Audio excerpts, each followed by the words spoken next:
চাদরের ভিতর হাত ঢুকিয়ে দাও, শীত কম লাগবে, দেরি করছো কেন? বললাম চাদরের মালিকের পারমিশন নিতে হবে তো। আগের সব পারমিশন কি মুখে দিতে হয়? পারমিশন তো তোমাকে দেখার পর থেকেই দিয়ে রেখেছি, যেই ভাবনা সেই কাজ। অন্ধকার গাড়িতে অনেক অদেখা জিনিসের উপস্থিতি দেখে নিয়েছি।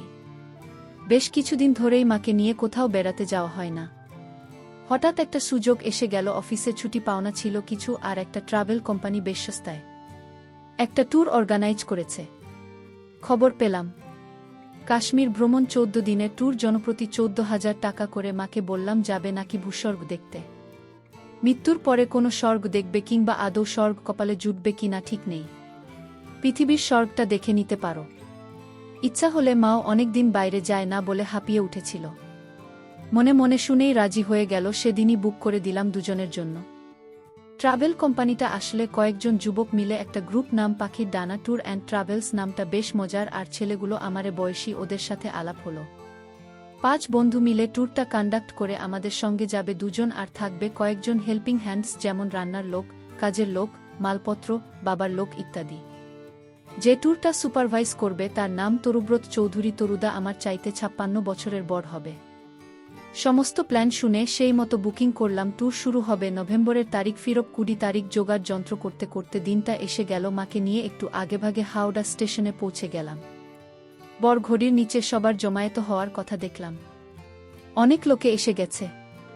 লোকজনের সংখ্যা দেখে প্রথমে দেবতার গ্রাসের সেই লাইন মনে পড়ল। কত বাল বৃদ্ধ নর নারী, সঙ্গে বেশ কিছু যুবতী এবং অগ্নিতুল্য বৌদি, সবাই সেজেগুজে প্রস্তুত। নিজেকে বললাম চল, তোমার সময়টা মন্দ কাটবে না, তোর সেটা যে এত ভালো কাটবে। তখন আর সেটা বুঝিনি। লিস্ট মিলিয়ে দেখা গেল জনৈকা গায়ত্রী সেন ও তার 24 বছর বয়স্কা কন্যা অঙ্কিতা সেন এখনও অনুপস্থিত। প্ল্যাটফর্মে ট্রেন দেওয়ার সময় হয়ে গেছে, রাত 11:55 ট্রেন ছাড়বে। ঘড়িতে 10:50 দেখে তরুদা কিছু অবশ্য করণীয় বিষয় নিয়ে বক্তৃতা শুরু করলেন। সবাইকে জড়ো করে কান দিয়ে শুনছিলাম, মন দিয়ে গেঁথে নিচ্ছিলাম, আর মেয়ে ও বৌদিতে দেখছিলাম। আর 10টা ট্যুর এ যেমন হয় সেই একই কথা। বেশ মনোগ্রাহী বক্তৃতাতেই তরুদা বলল, গায়ত্রী দেবী আর তার মেয়ে এখনও এল না তো, এই 2টা সিট তাদের বলে সামনের সিট 2টা দেখল। ওদের দুজনকে নিয়ে বেশ কয়েকবার উদ্যোগ প্রকাশ করা হলেও তারা দুজন যে আমাদের একদম পাশের যাত্রী তা জানতাম না। একটু খুশি খুশি লাগলো, একটা 24 বছরের নিয়ে সঙ্গে যাচ্ছে ভেবে। আমাদের সঙ্গে আরও দুজন এসেছিল, এক সর্বক্ষণ কাস্তে থাকা এক দাদা, আর তার সঙ্গে সম্পূর্ণ বেমানান সুন্দরী বৌদি। ভগবানেরও কি লীলা, একেই বলে বাদরের গলায় মুক্তার মালা। সন্ধ্যা থেকেই বৌদির দিকে বারবার চোখ চলে যাচ্ছিল। বয়স আন্দাজ 34-35 হবে, বেশ আকর্ষণীয় উচ্চতায়, একটু খাটো। দাদার নাম মৃণাল বোস আর বৌদি উমা বোস। সর্বক্ষণ উমা বৌদি মৃণালদাকে মুখ ছাটা দিয়ে চলেছে। দেখলাম সন্ধ্যা থেকে বৌদি প্রিয় গালি হলো, তোমার দ্বারা তো কিচ্ছু হয় না। কথাটা শুনে ফেলেছি ইতিমধ্যেই, আরও অসংখ্যবার শুন। এই 14 দিনের সন্দেহ নেই, কিন্তু দাদার দ্বারা যে কি হয় না সেটা পরে জেনেছিলাম। আর আপনারাও সময় মতো জানতে পারবেন। ট্রেন ছাড়তে আর মিনিট সাথে বাকি প্ল্যাটফর্মে নেমেছি। একটা জলের বোতল কিনো বলে বোতল কিনে উঠতে যাব, এমন সময় দেখলাম একটা যুবতী মেয়ে এক বৃদ্ধা মহিলাকে জোর করে টানতে টানতে প্রায় দৌড়ে আসছে। বৃদ্ধা প্রায় হোঁচ খেয়ে পড়ছে, বারবার। একে বয়স হয়েছে, তার উপর কাঁধে একটা ব্যাগ। কোনো মতে তড়িঘড়ি করে ট্রেনে উঠল। মনে মনে দারুণ খুশি হলাম, সুন্দরী যুবতীর সঙ্গে একই কোচে বসে যাব। সবাই যখন ঘুমাবে তার উপর শীত শীত পড়েছে, উফ, ভাবতে দারুণ হলো। হঠাৎ দেখি উমা বৌদি মুখ বাড়িয়ে তাকিয়ে আছে আর মুচকি মুচকি দুষ্ট হাসি হাসছে। আমি বললাম, কি বৌদি ঘুমোননি এখনো? বৌদি বলল, না, ঘুম আসছে না। আমিও তোমাদের সঙ্গে এসে বসলে আপত্তি আছে নাকি? বললাম, না না, আপত্তি কিসের, আসুন না, গল্প করতে করতে সময় কেটে যাবে। যদিও মনে মনে কাবাবের ভিতর হাড্ডি ঢুকুল ভেবে রাগও হচ্ছিল। তারপর ভাবলাম কাবাবের সাথে চাটনিও মন্দ হবে না। এরপর উমা বৌদি আমার পাশে বসে পড়ল, তারপর বসল অঙ্কিতা। আস্তে আস্তে আলাপ পর্ব শুরু হলো। বৌদি বলল, তুমি কি করো? তমাল বললাম, একটা কোম্পানিতে মার্কেটিং বিভাগে আছি। বৌদি বলল, বেশ বেশ, তাহলে তো ভালোই কামাচ্ছ, তা বিয়ে করনি কেন? বললাম, শিকল পড়ার এত তারা কিসের, পড়তে তো হবেই, যত দেরিতে পড়া যায়। বৌদি বলল, বেশি দেরি করলে শিকলের তালা চাবির জোর কমে যাবে। বলেই চোখ ছোট করে একবার অঙ্কিতার দিকে তাকিয়ে খিকখিক করে হাসতে লাগল। অঙ্কিতা লজ্জা পেয়ে মুখ নাম। আমি বললাম, আপনাদের তালা চাবি যখন এখনও ঠিক আছে তাহলে আমারও থাকবে আশা করি। বৌদি হঠাৎ গম্ভীর হয়ে বলল, কোথায় আর ঠিক থাকো, তোমার দাদার দ্বারা কিছু হয় না। আমি কথাটা অন্যদিকে ঘুরিয়ে দেওয়ার জন্য বললাম, অঙ্কিতা, আপনি কি করেন? অঙ্কিতা বলল, আমাকে আপনি বলবেন না, আপনি আমার চেয়ে বড়। তুমি বলবেন। আমি বললাম, বলতে পারি যদি দুই পক্ষেই আপনি বন্ধু হন। অঙ্কিতা হেসে বলল, ঠিক আছে উমাবদি ফোডন কাটল। তোমরা আজকালকার ছেলে মেয়েগুলো যে কি না সবকিছু দেরিতে করো, আরে আসল সময় চলে গেলে অনেক কিছু মিস করবে। বৌদি আমাদের চাইতে খুব বেশি বড় না, কিন্তু এমন ভাব করছে যেন আমাদের দিদি। আমি ২৭, অঙ্কিতা ২৪ আর বৌদি হয়তো ৩৫। হঠাৎ অঙ্কিতা এমন একটা কথা বলল, আমি আর উমা বৌদি দুজনে চমকে ওর দিকে তাকালাম। বলল, আজকালকার ছেলে মেয়ে অনেক অ্যাডভান্স। বৌদি সুখ পাওয়ার জন্য তাড়াতাড়ি দুঃখকে গলায় ঝুলায় না, কিন্তু সুখ তারা ঠিকই উপভোগ করে নেয়। কথাটা বলল মুখ নিচু করেই। বুঝলাম মেয়ে একটু লাজুক হলেও সীতা সাবিত্রীর যুগের মেয়ে না, ভীষণ রকম আধুনিক। অঙ্কিতার কথা শুনে বৌদি ওকে খোঁচা দিয়ে বলল, ওরে বাবা, মেয়ে তো দেখছে ভীষণ পাকা। তাদের মধ্যে সুখ উপভোগ করে নিয়েছ নাকি? অঙ্কিতা চমকে উঠে চোখ বড় বড় করে বৌদিকে একটা নিঃশব্দ ধমক দিল। তারপর বলল, না, এবার বৌদি আমাকে নিয়ে পড়ল। তা তমাল, তুমিও কি সেই সুখ থেকে বঞ্চিত নাকি? তোমার পকেটের সিল খোলা হয়ে গেছে? আমি একটা চোখ টিপে বৌদিকে অর্থপূর্ণ ইঙ্গিত দিলাম। অঙ্কিতার দিকে তাকিয়ে বুঝলাম ইঙ্গিতটা অঙ্কিতাও দেখে ফেলেছে, কারণ ঠোঁটের কোণায় এক টুকরো হাসি তখনও বোঝা যাচ্ছে। বৌদি হঠাৎ আমার কানের কাছে এসে বলল, আরে বাস, এই বলো না, বলো না জনের সাথে করেছ। অঙ্কিতার সামনে আর অল্প পরিচিত বৌদির মুখে এমন খোলামেলা কথা আমার মতো ছেলেকে অস্বস্তিতে ফেলে দিল। আমিও তেমনি গলা খাটো করে বললাম, অন্য একদিন বলব গোপনে। এ কথা শুনে বৌদি নাচরবান্দা হয়ে পড়ল আর একটা চিমটি কেটে বলল, তাই বুঝি? বেশ, শোনার অপেক্ষা রইলাম। আমি আপাতত নিজেকে বাঁচিয়ে চলার চেষ্টা করছি, কিন্তু বৌদি সে সুযোগে দিচ্ছে না। আরও যেন জেদ ধরছে আমার সাথে। অঙ্কিতা কিছুটা দূরত্ব বজায় রেখে বসেছে আর চোখে আমাদের অনুচিত নিকটা দেখছে। মনে হলো যেন একটু বিরক্ত, সেটা রাগ না ঈর্ষা ঠিক বোঝা যাচ্ছে না। ওদিকে মৃণালদা মানে উমাবদির স্বামী নাক ডেকে ঘুমোচ্ছে বলে উমাবদি বিরক্ত হয়ে সেদিকে তাকল। তারপর মুখ দেখিয়ে বলল, বিরক্তি করা আমার জীবনটা শেষ করে দিল। লোকটা ওর দ্বারা কিছুই হয় না। আমি বৌদির কানের কাছে বললাম, কি হয় না? বৌদি কি জানো বলতে যাচ্ছিল, হঠাৎ ফিসফিস করে বলল, অন্য একদিন বলব গোপনে। সময়ের সাথে সাথে কমরা শুদ্ধ সবাই ঘুমিয়ে একাকার। লাইটগুলো সবে প্রায় নিভে গেছে। দুপাশের বাথরুমের দিকে 2টা লাইট জ্বলছে শুধু, তাতে অন্ধকার খুব গাঢ় হতে না দিলেও একটা মায়া জাল বুনে দিয়ে গেছে। ট্রেনের দুলুনিতে ঘুমন্ত শরীরগুলো দুলছে, সেই জন্যে জেগে থাকা মানুষগুলো অল্প স্বল্প নড়াচড়া করলে আলাদা করে চোখে পড়ে না। জানালা দিয়ে তাকিয়ে থাকতে থাকতে কখন জানি একটু ঝিমু নিয়ে এসে গিয়েছিল।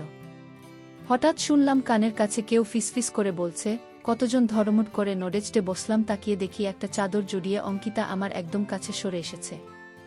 আমি মিষ্টি করে হাসলাম। অঙ্কিতা আবার প্রশ্ন করল, কতজন? বলো বলো। আমি কথা ঘুরিয়ে বললাম, এ বছর নভেম্বরের শুরুতেই তো দেখছি বেশ ঠান্ডা পড়ে গেছে, শীত শীত করছে। অঙ্কিতা বলল, হ্যাঁ, সেই জন্যই হ্যান্ডব্যাগ থেকে চাদরটা বের করে নিলাম। আমি বললাম, আমারটা সুটকেসে। অঙ্কিতা বলল, আমারটা শেয়ার করো। আমি বললাম, সে কি, সেটা কি ঠিক হবে?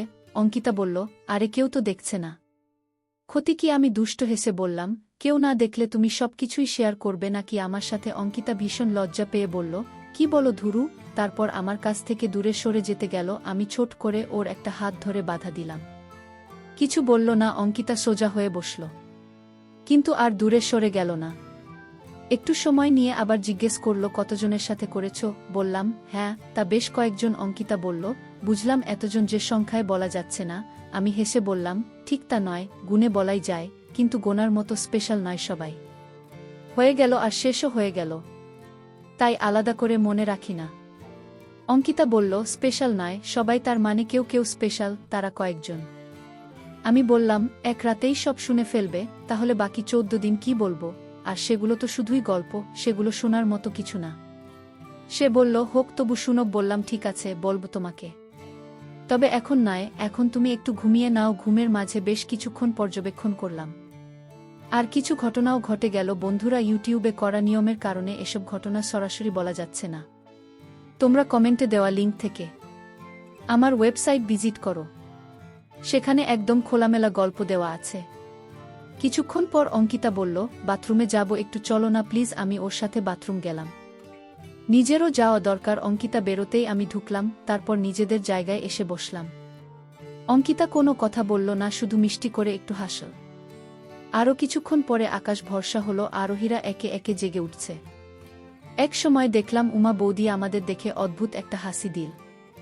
তারপর গুড মর্নিং বলে বাথরুমে চলে গেল। ফ্রেশ হতে একটু পরে ফিরে এসে আমাদের পাশে বসল। বলল, তোমাদের তো ঘুম হয়নি সারা রাত, এবার তোমরা একটু ঘুমিয়ে নাও, আমি মালপত্র পাহারা দেব। অঙ্কিতা বলল, না না, আমি একটু ঘুমিয়েছি, তমালের ঘুম হয়নি সারা রাত। উমাবতী চোখ শুরু করে অঙ্কিতার কানের কাছে ফিসফিস করে বলল, আমি সব দেখেছি, ওই রকম বালিশে শুলে কি ঘুম হয়? যাও যাও, একটু ঘুমিয়ে নাও, সামনে আরও একটা রাত তোমাদের জাগতে হবে। উমা বৌদির কথা শুনে অঙ্কিতার মুখ ফ্যাকাশে হয়ে গেল। বৌদি কি তাহলে সব দেখে ফেলেছে? সবাইকে বলে দিলে তো কেলেঙ্কারি হয়ে যাবে চোরা চাহনিতে। অঙ্কিতা আমার দিকে চাইল, আমিও চোখের চাহনিতে ওকে আশ্বস্ত করলাম, কারণ জানি উমা বৌদি ও ধোয়া তুলসী পাতা নয়। কিন্তু অঙ্কিতার উৎকণ্ঠা বৌদি কমিয়ে দিল।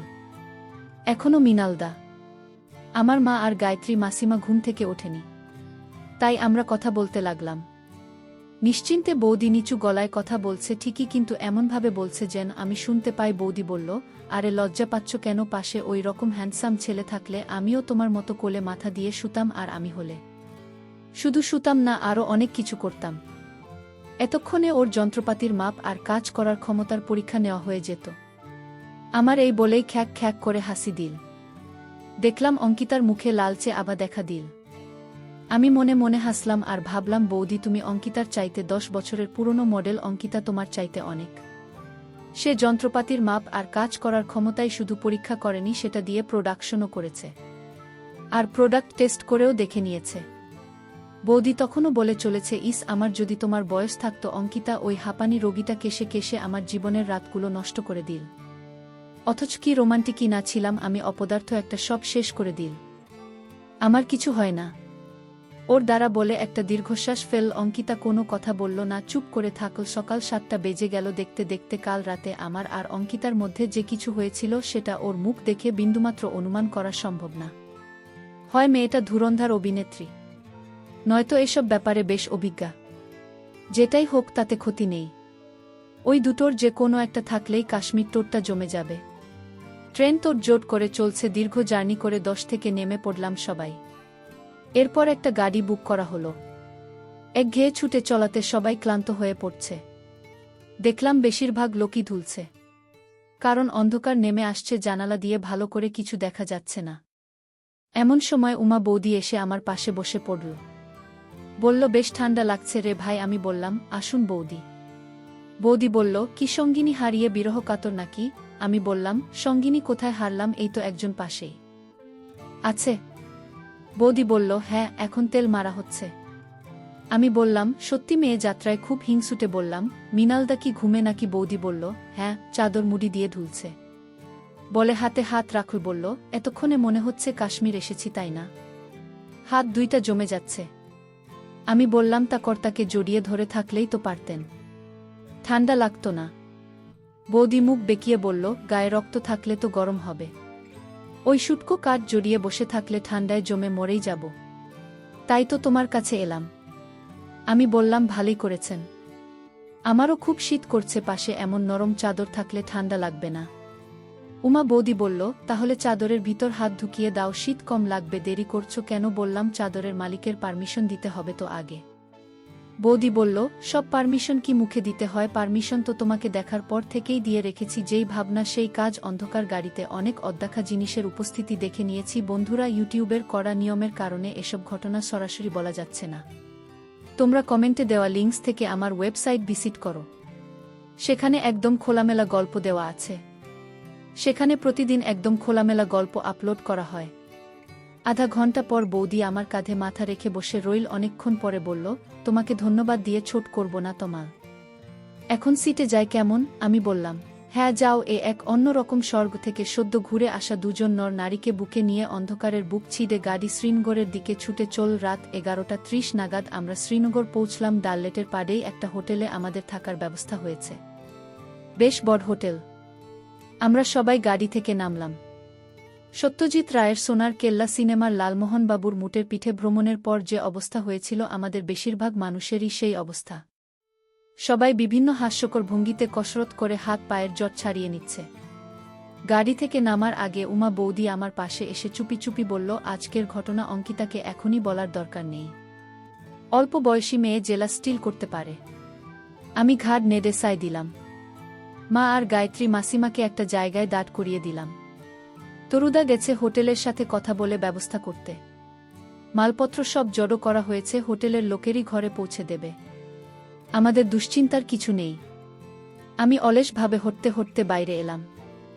সামনেই ডাল লেক, অনেক নাম শুনেছি, অসংখ্য সিনেমায় ডাল লেকে শিকারা চড়তে দেখেছি নায়ক নায়িকাকে, আজ চোখের সামনে সেই ডাল লেক রাতের বেলা, তাই ঠিক বুঝতে পারছি না। এমন একটা বড় খালের মতো লাগছে, সিনেমাতে যেমন দেখেছি সেরকম লাগছে না। আমার কমন সেন্স বলছে এটা আসল ডাল লেক নয়, কিন্তু দেখতে মন্দ লাগছে না। রাত অনেক হয়েছে, তবু আলো ঝলমল করছে, চারিদিকে প্রচণ্ড ঠান্ডা লাগছে। এখন চাদরে কাজ হচ্ছে না, দাঁড়িয়ে থাকা যাবে না, বুঝতে পারছি। অঙ্কিতা এসে বলল, এই যে মশাই কি করছেন ঠান্ডা একা একা? আমি ওর দিকে ঘর ঘুরিয়ে হাসলাম। বললাম, কি আর দেখ, ভীষণ ঠান্ডা লাগছে আর দাঁড়িয়ে থাকা যাচ্ছে না। আমি বললাম, চলো ফেরা যাক, ট্রেনের মতো এখানেও রুমের ব্যবস্থা। পাশাপাশি হয়েছে, প্রথমে অঙ্কিতাদের রুম, তার পাশে উমা বৌদিদের রুম, তারপর আমাদের রুম। হোটেলের লোক এসে আমাদের যার যার রুমে পৌঁছে দিয়ে গেল, মালপত্র আগেই এসে গেছে। একটু পরে তরুদা এসে বলে গেল, আপনারা ফ্রেশ হয়ে নিন, 1 ঘন্টার ভিতর ডিনার এসে যাবে। তবে আজ বেশি কিছু করতে পারবো না, মাফ করবেন সবাই। তরুদা চলে যেতেই আমরা মালপত্র খুলে গুছিয়ে ফেলতে লাগলাম। শ্রীনগরে আমাদের 4 দিন থাকতে হবে, তাই ব্যাগগুলো আনপ্যাক করতে কোনো অসুবিধা নেই। মা ওয়ার্ডরোবে সবকিছু সাজিয়ে রাখছে। আমি বাথরুমে ঢুকে পড়লাম। ফ্রেশ হতে উমা বৌদির গুড়ের রস লেগে আছে মুখে, আর কোথায় কোথায় যেন সেগুলো ধুয়ে ফেলা দরকার। গিজার চালিয়ে সাবান মেখে স্নান করে নিলাম। সারাদিনের ক্লান্তি উধাও হয়ে গেল এক নিমেষে। ফ্রেশ হয়ে বাইরে বেরিয়ে এলাম। মা বাথরুমে ঢুকলে আমি গেলাম উমা বৌদি আর অঙ্কিতাদের খোঁজ নিতে। সবাই ফ্রেশ হয়ে ডিনারের জন্য অপেক্ষা করছি। খিদেও লেগেছে খুব। দরজায় নখ হলো, ডিনার এলো ভেবে দরজা খুলে দেখি অঙ্কিতা ঘরে ঢুকে আমাকে কোনো কথা না বলে মাকে বলল, মাসিমা, মা আপনাদের খাবার আমাদের রুম এনিয়ে নিয়েছে, আপনারা আমাদের সঙ্গে একসাথে খেলে ভালো হয়। মা বলল, ভালোই তো, চলো যাচ্ছি। অঙ্কিত আমাকে ইশারায় বলে গেল, এসো। অঙ্কিতা আমাদের ডিনার সার্ভ করল। আমরা খেতে বসলাম। খাবার শেষে সোসাই ঘুমের জন্য চলে গেল। এদিকে অঙ্কিতা আমাকে ইশাকার বাইরে আসতে বলল। বুঝলাম এই মেয়ে এই শীতে আবারও আইসক্রিম খেতে চাচ্ছে। নিজেকে ভাগ্যবান মনে করে চলে গেলাম বাইরে। বাইরে যেতেই আমাকে একটা ঘরে নিয়ে এল। সারা কাশ্মীর ঘুমে অচেতন আমরা দুজন, বাদে কনকনে শীতের মধ্যে দুজনের সাথে অনেক ঘটনা ঘটে গেল। সেদিন ট্রেনের অন্ধকারে ভালোভাবে দেখতে পাইনি, আজ লাইটের আলো ভালো করে দেখেছি। বাহ, কি অপরূপ। ঘণ্টাখানেক থাকার পর নিজের রুমে চলে এলাম। এক রাতে 2 বার স্নান করে অনেক ভালো লাগছে। যেই একটু ঘুম এসেছে এমন সময় রুমে নক করার শব্দ বেজে উঠল। 1 বার, 2 বার, 3 বার। আমি ঘড়ির দিকে তাকিয়ে দেখি রাত 1:30 বাজে। দরজা খুলতেই দেখি উমা বৌদির অস্থিরতা নিয়ে দাঁড়িয়ে আছে। আমি কিছু বলার আগেই বলে ফেল, তোমার দাদাকে দিয়ে কিছুই হয় না। কথাটা শুনে মনেই হেসে ফেললাম। নিজেকে বললাম, রেডি হও তমাল, আজ তোমার আরও পরিশ্রম করতে হবে, এত সহজে ছুটি নেই। চোখের পলকেই ঝড়ের মতো ঘরে ঢুকল উমা বৌদি। বন্ধুরা, ইউটিউবের গল্পগুলো শুনে মজা না পেলে আমার ওয়েবসাইটে দেওয়া গল্পগুলো শুনতে পারো। সেখানে প্রতিদিন খোলামেলা গল্প আপলোড করা হয়। কমেন্টে ওয়েবসাইটে লিংক দেওয়া আছে।